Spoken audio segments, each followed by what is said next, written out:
Hello students, welcome to my YouTube channel easy learning. इस video में हम बीपीएसई 143 की बुक जिसका नाम है भारत में राज्यों की राजनीति, उसके थर्ड यूनिट के थर्ड मोस्ट इंपॉर्टेंट क्वेश्चन पर डिस्कशन करेंगे। तो गाइस, इससे पहले मैं इस यूनिट के 2 क्वेश्चन की वीडियोस अपलोड कर चुकी हूँ। अगर आपने वो नहीं देखी तो प्लीज चैनल की प्लेलिस्ट में जाकर आप वो भी देखिए, उनका लिंक मैं डिस्क्रिप्शन में भी डाल दूंगी।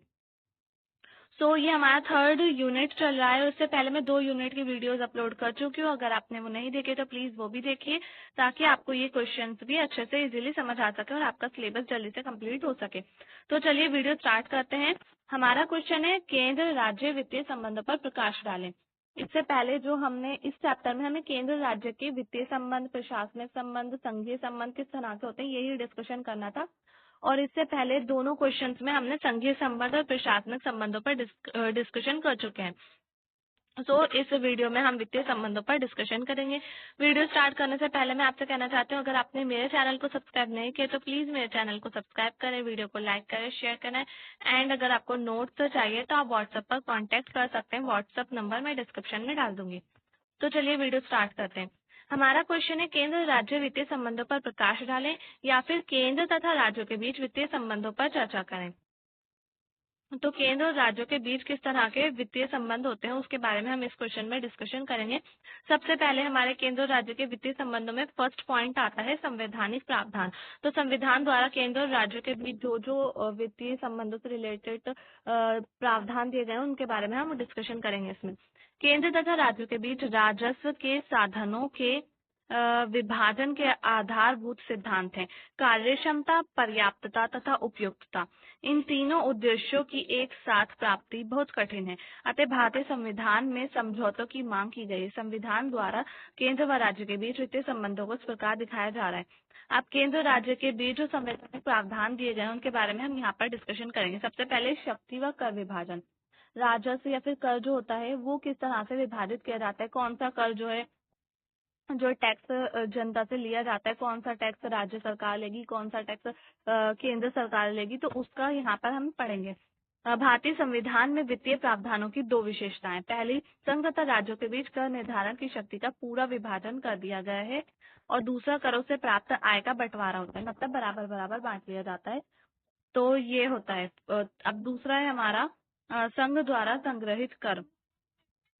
तो संघ जो है जो यानी कि हम केंद्र भी कह सकते हैं उसको। केंद्र कौन कौन से जो टैक्स है वो लेता है, तो बिल, विनियमों, टैक्सों, प्रोमिसरी नोटों, हुंडियों आदि पर मुद्रांक शुल्क और दवा मादक द्रव्य पर कर, शोक श्रृंगार की चीजों पर कर तथा उत्पादन शुल्क। तो इन सारी चीजों के जो कर होते हैं वो केंद्र के पास जाते हैं। जो भी टैक्स जनता से लिए जाते हैं इन सारी चीजों पर, बिजली के बिल हो गए, पानी के बिल हो गए, चेक वगैरह हो गए, तो इन सब चीजों पर जो कर लिए जाते हैं वो केंद्र सरकार के पास जाते हैं।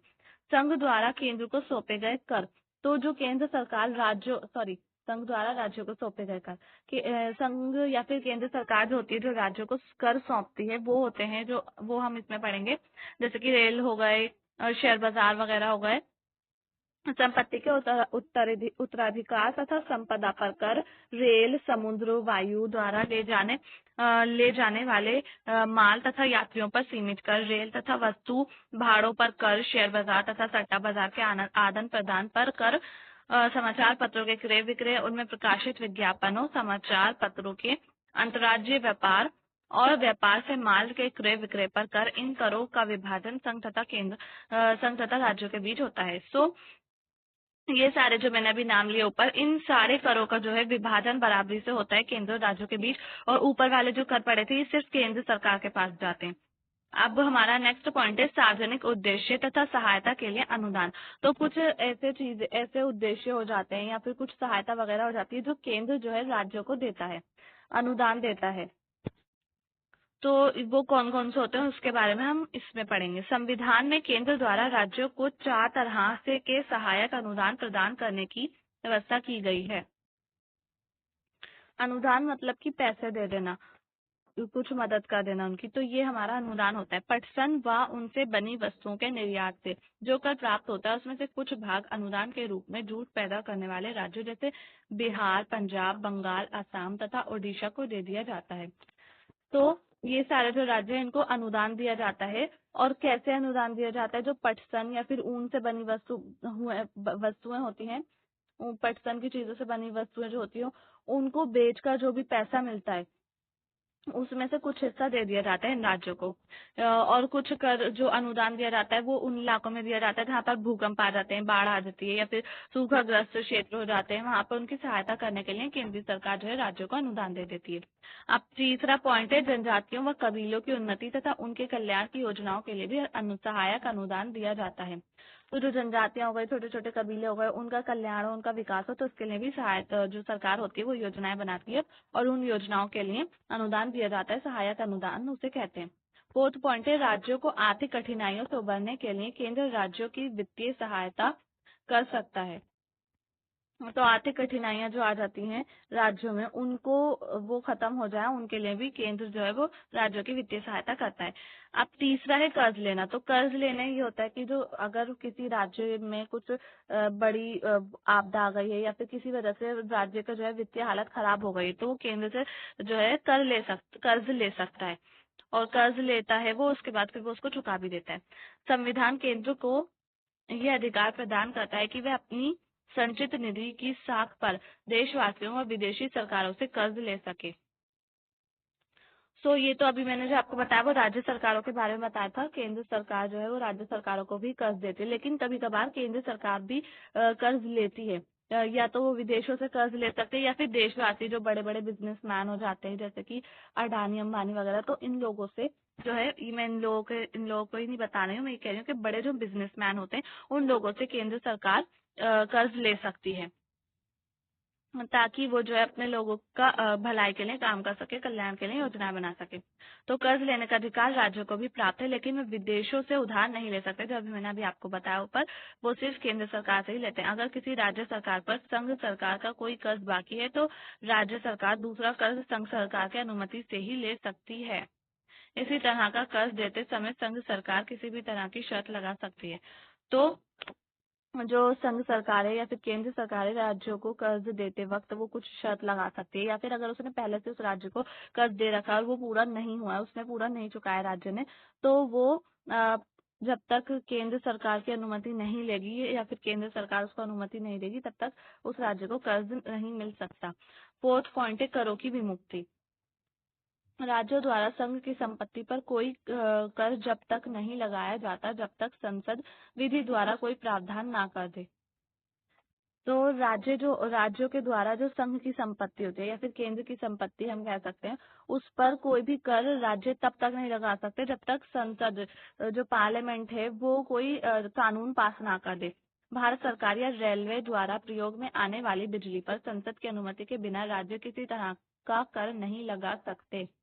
जो रेलवे हो गई या फिर भारत सरकार हो गई, उसके प्रयोग में आने वाली रेलवे या फिर जो बिजली हो गई, उस पर जो है संसद की अनुमति के बिना या फिर पार्लियामेंट की अनुमति के बिना राज्य सरकार कोई भी कर नहीं लगा सकती। इसी तरह संघ सरकार भी राज्य की संपत्ति और आय पर कर नहीं लगा सकती। जो केंद्र की संपत्ति होगी उस पर राज्य सरकार कर नहीं लगा सकती और ऐसे ही राज्य की संपत्ति पर केंद्र सरकार कर नहीं लगा सकती।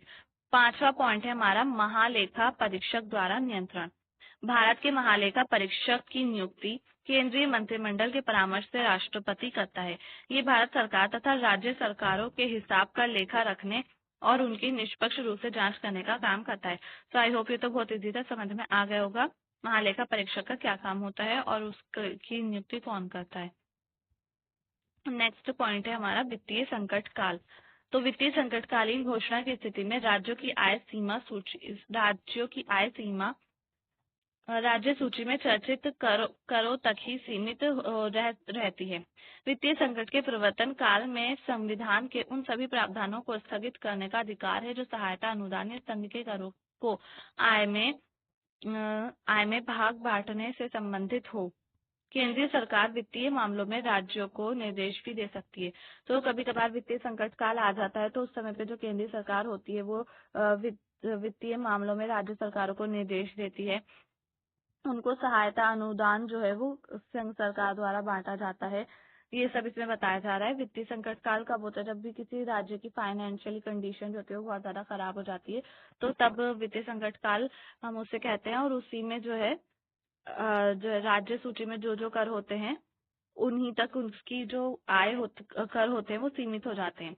उनकी जो आय होती है, हम कह सकते हैं एक तरह से वित्तीय संकट काल में जो है तो यहाँ पर ये सब होता है वित्तीय संकट काल में। सो गाइज यहीं पर ही हम वीडियो फिनिश करते हैं, क्योंकि जो हमारी क्वेश्चन जो है वो हमारा फिनिश हो चुका है, और यहीं पर हम वीडियो को एंड करते हैं। अगर आपको वीडियो पसंद आए तो प्लीज वीडियो को लाइक करें, शेयर करें एंड चैनल को सब्सक्राइब करना ना भूलें। थैंक्स।